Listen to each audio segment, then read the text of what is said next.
దేవుని వాక్యంలో నుండి కొన్ని మాటలు మనం ధ్యానం చేద్దాం. సామెతల గ్రంథం 28వ అధ్యాయము 20వ వచనం చదువుతున్నారు. చదువమ్మా. నమ్మకమైన వానికి దీవెనలు మెండుగా కలుగును. ధనవంతుడగుటకు ఆతురపడువాడు శిక్ష పొందకపోడు.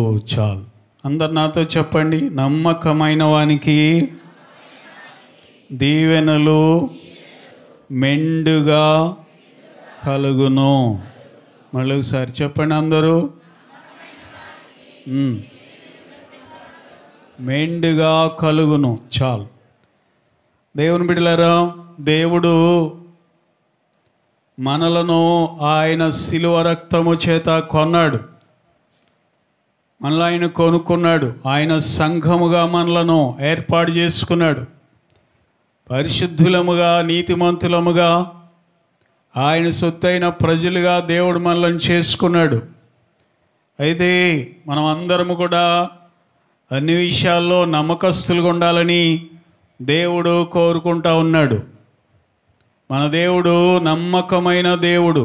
అందుకే ప్రకటన గ్రంథములో యేసయ్య గురించి ఒక మాట రాయబడింది. ఆయన నమ్మకమైన సాక్షియు అనుందా?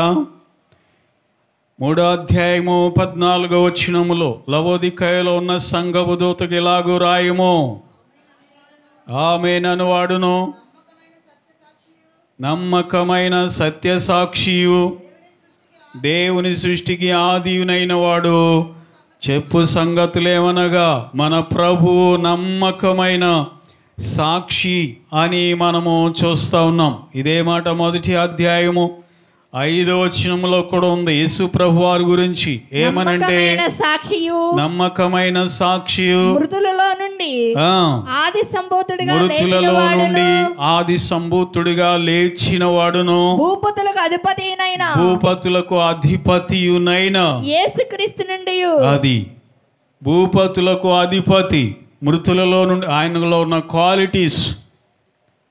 Qualities of Jesus Christ. యేసు ప్రభులో ఉన్న క్వాలిటీస్ ఏంటయ్యా అంటే నమ్మకమైన సాక్షి ఆయన. అంతేకాదు, మృతులలో నుండి ఆది సంభూతుడిగా లేచాడు. He has Ryzen from the death. అంతేకాదు, ఆయన భూపతులకు అధిపతి అని మనం చూస్తున్నాం. కనుక యేసు ప్రభు వారు నమ్మకమైనటువంటి వాడు. ఆయన పిల్లలమైనటువంటి మనము కూడా నమ్మకమైన వారుగా ఉండాలని దేవుడు కోరుకుంటా ఉన్నాడు. దేవుని బిడ్డ, ప్రశ్న, ఈరోజు నువ్వు నమ్మకస్తుడివేనా? సోదరి, నమ్మదగిన దానివేనా నీవు? దేవుడు నిన్ను నమ్ముచున్నాడా? మనలో నమ్మకత్వం అనేది ఉందా అని మనలను మనము పరిశీలన చేసుకోవాలి. ఇర్మియా గ్రంథం 5వ అధ్యాయం 1వ వచనంలో ఏం రాయబడిందంటే, దేవుడు అంటాడు ఇజ్రాయేల్ ప్రజలతో బాధతో అంటున్నాడు. ఇర్మియా గ్రంథం 5వ అధ్యాయం 1వ వచనం, యెరూషలేము వీధులలో ఇటు అటు పరిగెత్తుచు చూచి తెలుసుకొనుడి. ఇటు అటు పరిగెత్తుచు చూచి తెలుసుకోండి. దాని రాజవీధులలో విచారణ చేయండి. న్యాయము జరిగించుచు నమ్మకముగా ఉండ యత్నించుచున్న ఒక్కడు మీకు కనబడిన ఎడల నేను దాన్ని క్షమించుదును. నేను ఆ పట్టణాన్ని క్షమిస్తాను. అయ్యో, ఎవరి గురించి అండి దేవుడి మాటలు అనేది? దేవుడి మాటలు ఎవరి గురించి అంటున్నాడు? తాను కోరుకొనినటువంటి యెరూషలేము పట్టణం గురించి అంటున్నాడు. తన సొత్తైన ప్రజల గురించి అంటున్నాడు ఈ మాటలు. యెరూషలేము అంటే దేవుడు కోరుకొనిన ప్రజలు ఉండే పట్టణం. హోలీ ల్యాండ్ అంటారు దానిని, పరిశుద్ధ భూమి అంటారు దానిని. యూదులు కూడా అనుకుంటారు, మాలాంటి పరిశుద్ధులు ఈ భూమి మీద లేరు, మేము దేవునికి ఎంతో ఇష్టమైన బిడ్డలు అనుకుంటారు వాళ్ళు. అలాంటి పరిశుద్ధ భూమితో, అలాంటి హోలీ ల్యాండ్తో దేవుడు అంటాడు, యెరూషలేములో మీరు ఎవరైనా ఒకసారి అటు ఇటు పరిగెత్తండి, యెరూషలేము పట్టణాన్ని ఒకసారి చూడండి. ఆ యెరూషలేము పట్టణంలో నమ్మకంగా ఉండడానికి ప్రయత్నించే ఒక్కడు కూడా, అంటే నమ్మకస్తులు లేరు అనట్లేదు దేవుడు, నమ్మకంగా ఉండడానికి ప్రయత్నం కూడా చేయట్లేదంట. వాళ్ళు నమ్మకస్తులుగా ఉండడానికి ప్రయత్నం కూడా చేయట్లేదంట. వాళ్ళు నమ్మకంగా ఉండడానికి ప్రయత్నం చేసేవాడు ఒక్కడన్నా చూపిండి నాకు, ఆ పట్టణాన్ని నేను కాపాడుతాను, ఆ పట్టణాన్ని నేను ఆశీర్వదిస్తానని దేవుడు అంటున్నాడు. అంటే యెరూషలేము పట్టణంలో నమ్మకస్తులు లేరు. సంఘమా, ఈ రోజున మన సంఘంలో నమ్మకస్తులు ఉన్నారా? దేవుడు పరిశీలిస్తే మన సంఘంలో దేవుడు సంచరించి ఇటు అటు తిరిగి పరిశీలన చేస్తే నమ్మకస్తులు ఉన్నారా? It's a big question. యెరూషలేము గురించి దేవుడు బాధపడుతూ అంటున్నాడు, పరిశుద్ధ పట్టణం అని దానికి పేరు. యెరూషలేము అంటే దేవుడు కోరుకున్న నివాస స్థలం అని దాని పేరు. యెరూషలేము అంటే దేవుని మందిరం ఉన్న పట్టణం అది. అలాంటి పట్టణంలో నమ్మకంగా ఉండేవాడు ఒక్కడు కూడా లేడంట. కనీసం ఉండట్లేదు కదా, నమ్మకంగా ఉండడానికైనా ప్రయత్నం చేద్దాం, అబద్ధాలు ఆడకుండా ప్రయత్నం చేద్దాం, వ్యభిచారం చేయకుండా ప్రయత్నం చేద్దాం, దొంగతనం చేయకుండా కనీసం ప్రయత్నం చేద్దాం అని ప్రయత్నించే వాళ్ళు కూడా లేరంట. ఎంత బాధాకరమైన విషయం. కాబట్టి ఈరోజు ఎవరు నమ్మకంగా ఉంటారో వారికి దీవెనలు మెండుగా కలుగుతాయి అంటున్నాడు దేవుడు. సహోదరి, సహోదరుడా, ఈరోజు నమ్మకమైన వారి కోసం ప్రభువు చూస్తున్నాడు. దావీదు ఏమంటాడు? నా ఇంటిలో నివసించినట్లుగా దేశములో నమ్మకస్తులైన వారి కోసం నేను కనిపెడుతున్నాను. Are you faithful? నమ్మకమైన వాడువేనా? ఇంకా యెషయా గ్రంథంలో దేవుడు ఇంకా అంటాడు, 48వ అధ్యాయము, యెషయా గ్రంథం 48వ అధ్యాయం 8వ వచనం చూద్దాం. అది నీకు వినబడనే లేదు, తెలియబడలేదు, పూర్వము నుండి చెవి తెరవబడనే లేదు, నీవు అపనమ్మకస్తుడవై తల్లి గర్భమున పుట్టినది మొదలుకొని తిరుగుబాటు చేయువాడవని అనిపించుకొంటివని నాకు ఏంటమ్మా? మళ్ళొకసారి చదవచ్చును. నీవు అపనమ్మకస్తుడవై తల్లి గర్భములో పుట్టినది మొదలుకొని తిరుగుబాటు చేయువాడవని. అపనమ్మకస్తుడంటే యు ఆర్ ఎ ఫ్రాడ్ అంటారు. ఫ్రాడ్ రా నువ్వు, నిజం కాదురా నువ్వు, అంత అబద్ధం రా, నమ్మకంలో లేదురా నీలో. ఫేక్ అంటారు. ఫేక్ అంటే నువ్వు సత్యము కాదు, నిజం కాదు, నువ్వు అబద్ధం. ఫేక్. ఒరిజినల్ నోట్లు ఉంటాయి, ఫేక్ నోట్లు ఉంటాయి. ఒరిజినల్ నోటుకి ఫేక్ నోటుకి ఎక్కడో చిన్న తేడా ఉంటుంది అంతే. మిగతాదంతా సేమ్ టు సేమ్. నిజమైన క్రైస్తవులకి అబద్ధ క్రైస్తవులకి సేమ్ టు సేమ్ ఉంటుంది, ఒకే ఒక్క చోట తేడా ఉంటుంది. దేవుని బిడ్డలారా, మనం అపనమ్మకస్తులుగా ఉండకూడదంట. తల్లి గర్భమున పుట్టినది మొదలుకొని నువ్వు తిరుగుబాటు చేస్తున్నావు. You are a rebellion. తిరుగుబాటు చేయడం నీకు ఎక్కువ. అందుకే ఏం చేస్తున్నాడంట దేవుడు? చదువునానా?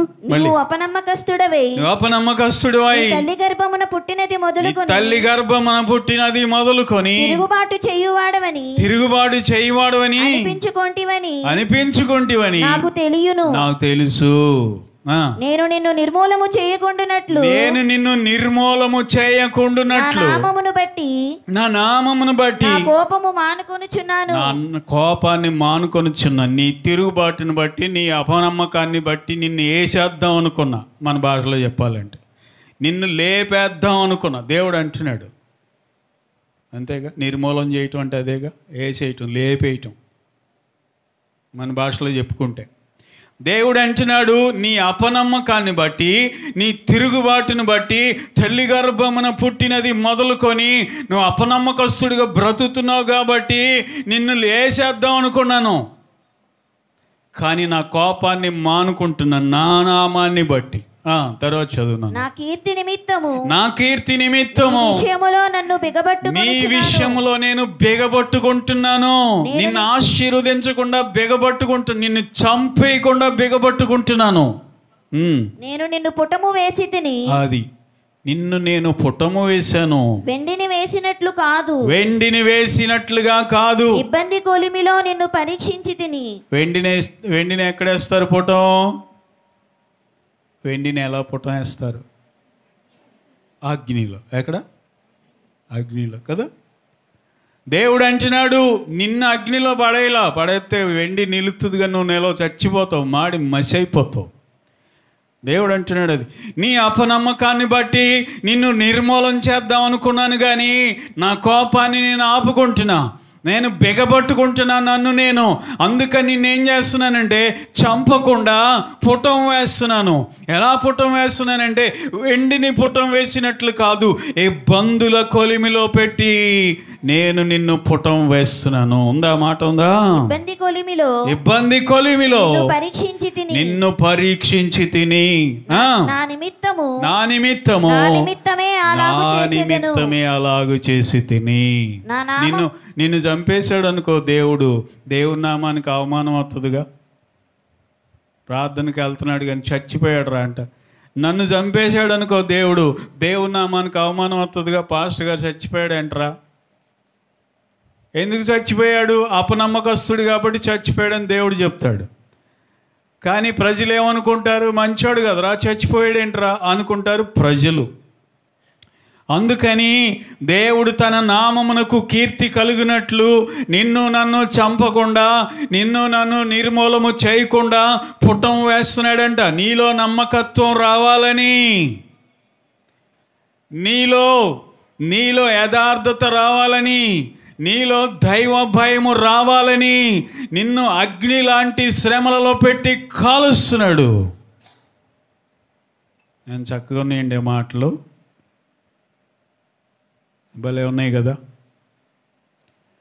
నువ్వు నీ ఇంట్లో నమ్మకంగా ఉండవు కదా, నీ డ్యూటీలో నమ్మకంగా ఉండవు కదా, నువ్వు వెళ్ళిన పనిలో నమ్మకత్వం నీలో లేదు కదా, నీ ఉద్యోగంలో నమ్మకం లేదు కదా, నమ్మకత్వం లేదు కదా, నువ్వు చేసే వ్యాపారంలో నమ్మకత్వం లేదు కదా. అందుకే నిన్ను నిర్మూలన చేద్దాం అనుకున్నాను, కానీ నన్ను నేను బిగబట్టుకుంటున్నాను నిన్ను చంపకుండా. అయితే నిన్ను ఇబ్బందులనే కొలిమిలో పెట్టి కాలుస్తున్నాను అంటున్నాడు దేవుడు. మనలో ఉన్న అపనమ్మకం పోవాలని, ఆ ఫ్రాడ్ అనేది పోవాలని, మనలో అపనమ్మకం పోవాలని దేవుడు పుటం వేస్తున్నాడంట, శ్రమలతో కాలుస్తున్నాడంట. దేవుడు మనల్ని శ్రమలతో కాలుస్తున్నాడంట. అప్పుడన్నా మనం నమ్మకస్తులం అవుతామని. పచ్చికండి తినడానికి పనికిరాదు, బొగ్గుల మీద వేసి కాలితే, అలానే బొగ్గులు లేకుండా మంటలో పెట్టి కాల్చేస్తే ఎందుకు పనికిరాదు. దేవుడు అలా చేయట్లే. మనం ఎంత గొప్ప దేవుడు చూడండి. దేవునికి స్తోత్రం చెల్లిద్దామా? హల్లెలూయా చెప్పండి అందరూ బిగ్గరగా, హల్లెలూయా. దేవుడు కోరేది ఏంటంటే మనము నమ్మకమైన వారుగా ఉండాలని. ఇంకోటి తెలుసా, ప్రకటన గ్రంథంలో ఎవరయ్యా దేవునితో ఉండేది, పరలోకంలో యేసయ్యతో ఉండేది ఎవరయ్యా అంటే నమ్మకమైన వాళ్ళు అని ఉంటుంది. ప్రకటన గ్రంథం 17వ అధ్యాయము 14వ వచనం చూడండి. వీరు గొర్రెపిల్లతో యుద్ధము చేతురు గాని గొర్రెపిల్ల ప్రభువులకు ప్రభువును రాజులకు రాజునై ఉన్నందునను తనతో కూడా ఉండిన వారు పిలువబడిన వారై ఏర్పరచబడిన వారై నమ్మకమైన వారై ఉన్నందునను ఆయన రాజులను జయించును. అది మనము యేసయ్యతో ఉండబోతున్నాం. ఎవరైతే ఉండబోయేదంటే నమ్మకస్తులు మాత్రమే. రాజుల రాజైన గొర్రెపిల్లతో మనం ఉండబోతున్నాం. ఈ భూమి మీద నమ్మకంగా ఉంటేనే యేసయ్యతో మనం ఉంటాం.